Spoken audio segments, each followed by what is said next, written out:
नमस्कार दोस्तों, मैं एनके आप सभी का एक बार फिर से स्वागत करता हूं। साथियों, आज संडे था और संडे को हम एक छोटी सी वार्ता हमने रखी है। आपने इन दिनों देखा होगा आरपीएससी और अधीनस्थ बोर्ड, इन दोनों के कारनामे आपने देखे होंगे। सबसे ज़्यादा किसी को प्रॉब्लम हो रही है तो वो है स्टूडेंट वर्क। कल रात आपने देखा आरपीएससी ने सेकंड ग्रेड ग्रुप ए और ग्रुप बी दोनों ग्रुप के जो जीके वाले पेपर हैं, मैं आपको बताता चलूँ कि ग्रुप ए में आपका एसएसटी विषय था।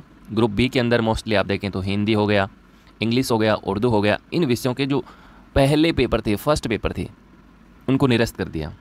अब ये जो परीक्षा ये बता रहे हैं कि 30 जुलाई को आयोजित की जाएगी। मेरा इन दोनों बोर्ड से, आरपीएससी से सवाल है कि यहाँ एक विद्यार्थी जो है उसकी क्या गलती है। अगर आपको परीक्षा निरस्त करनी थी तो उसी दिन क्यों नहीं की? इतना गैप क्यों लिया? अब इस गैप की भरपाई जो है वो विद्यार्थी किस रूप में करे? भाई, ये तो पता उसी दिन चल गया था कि पेपर जो है वो लीक हुआ है, उसी दिन चल गया था। तो फिर इतना समय बीच में क्यों लिया? और जब इतना समय लिया है तो क्या एक पेपर रद्द करने से ये एग्ज़ाम बिल्कुल एकदम फेयर दिखेगा? भाई, ये सोचने वाली बात है। जिन्होंने पेपर को लीक किया है, जाहिर सी बात है वो दोनों पेपर लेंगे, तो पेपर तो फिर दोनों ही आपको निरस्त करने चाहिए थे। मतलब एक प्रकार से ये खेल खेल रहे हैं विद्यार्थी के साथ, उलझा दिया उसको। अब ज़रूरी थोड़ी है कि जिस लय के साथ वो विद्यार्थी तैयारी कर रहा था, अच्छा पेपर सेट हुआ था पहली बार, दोबारा जब वो इस फील्ड में आएगा, 1-1.5 महीने का अब समय मिला है, क्या पता इस बार वो पेपर जो है उसके सेट ही ना हो। तो ये मतलब जहाँ कमेटी के लोग बैठे हैं, आरपीएससी हो या अधीनस्थ बोर्ड हो, एक अधीनस्थ बोर्ड पे ही थोड़ा कुछ विश्वास था, लेकिन ग्रेड थर्ड के जब आंकड़े देखे, मामले देखे, तो उस पे से भी विद्यार्थी का विश्वास उठ गया। क्या किया जाए? किसकी गलती है यहाँ? एक विद्यार्थी अपना रोना किसके सामने मतलब कहे? मेरा तो ये मानना है कि यहाँ जो लोग बैठे हैं, पूरे जितने भी यहाँ कमेटी के लोग हैं, मेंबर्स हैं, चाहे आरपीएससी हो चाहे अधीनस्थ बोर्ड हो, उन पे मतलब एक जोरदार लताड़ लगनी चाहिए भाई। उनको सारे को निरस्त करके एक नई कमेटी का गठन होना चाहिए, ताकि विद्यार्थी को इस तरह की चीज़ों का कभी मतलब गलत इफेक्ट उसके जीवन पर ना पड़े।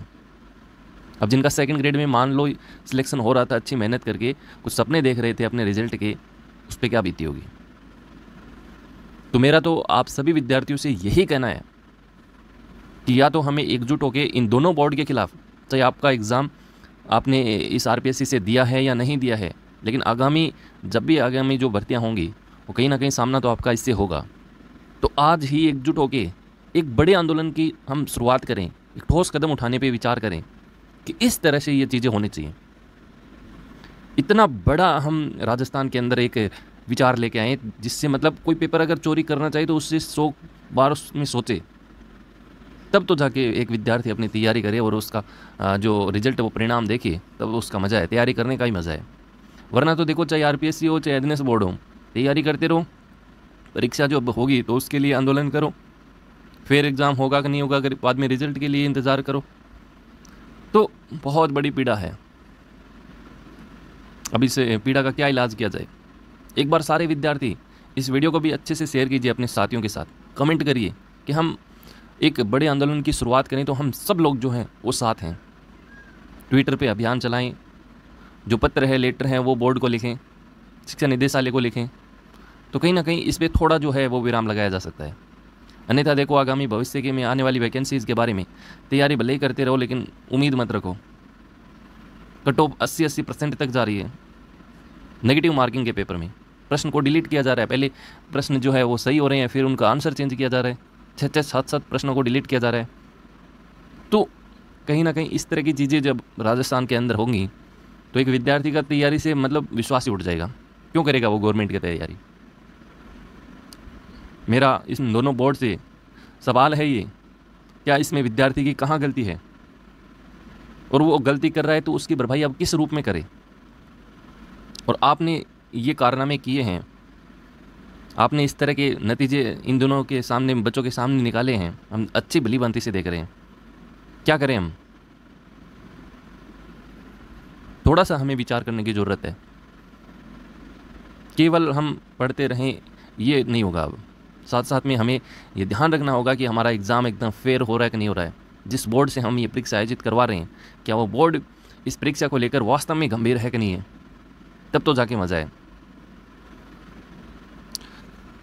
आगामी वैकेंसीज़ के बारे में बात करें तो एक महिला ASI की 1000 पोस्ट बताई जा रही हैं। ये वैकेंसी मैं आपको इसलिए बता रहा हूँ क्योंकि यदि आप हिंदी विषय से हैं, महिला की बात हो रही है, तो आपके लिए ये एक सुनहरा अवसर हो सकता है, क्योंकि ये एक वैकेंसी है जो केवल महिला कैंडिडेट पे बताई जा रही है कि महिला कैंडिडेट की ही होगी, और एक अच्छी पोस्ट है ASI।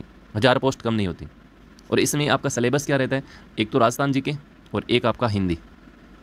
अभी आपने चाहे ग्रेड 3 हो या ग्रेड 2 हो, अभी तो चलो फर्स्ट पेपर को निरस्त किया है 1-1.5 महीने, उसकी अच्छी तैयारी कीजिए यदि आपके सेकंड पेपर में अच्छे मार्क्स आ रहे हैं तो। लेकिन आपने ग्रेड 3 दिया, अब आप फर्स्ट ग्रेड की सोच रहे हैं। एक फर्स्ट ग्रेड की बड़ी वैकेंसी 10,000 से प्लस जो पद हैं वो आने वाले हैं। एक बार शायद 2013-14 में ऐसी बड़ी वैकेंसीज आई थी और उसमें बहुत सारे बंदे जो हैं वो थोड़ी सी मेहनत करके लगे थे। लेकिन अभी जो बच्चा गंभीर है फर्स्ट ग्रेड को लेकर, मैं कहता हूँ इतनी बड़ी वैकेंसीज़ में अच्छे से वो अपनी एक सीट को पक्की कर सकता है।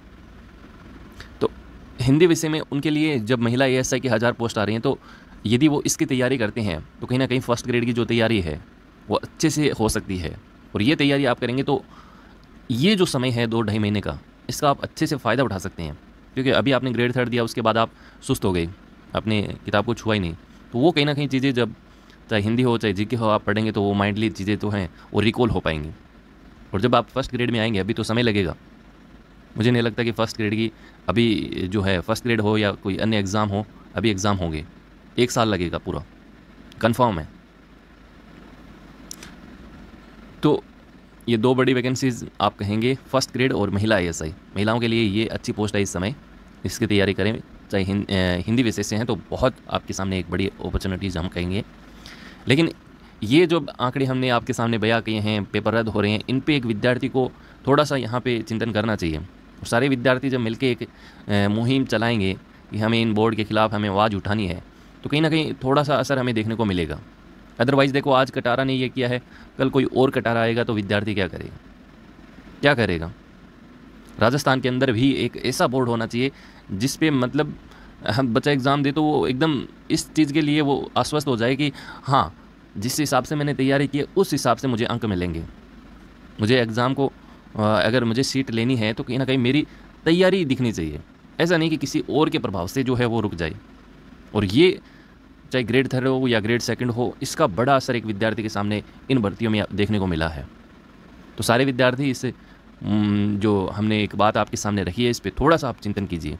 हम क्या कर सकते हैं इस पर भी आप अपने जो कमेंट है, उचित कमेंट है, वो आप साझा कर सकते हैं।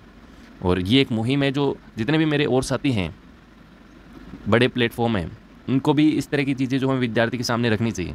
केवल आप कोर्स करवा रहे हो या कोर्स बाय करवा रहे हो, अच्छी बात है, एक विद्यार्थी की हेल्प के लिए आप जो भी कदम उठा रहे हो वो अच्छी बात है।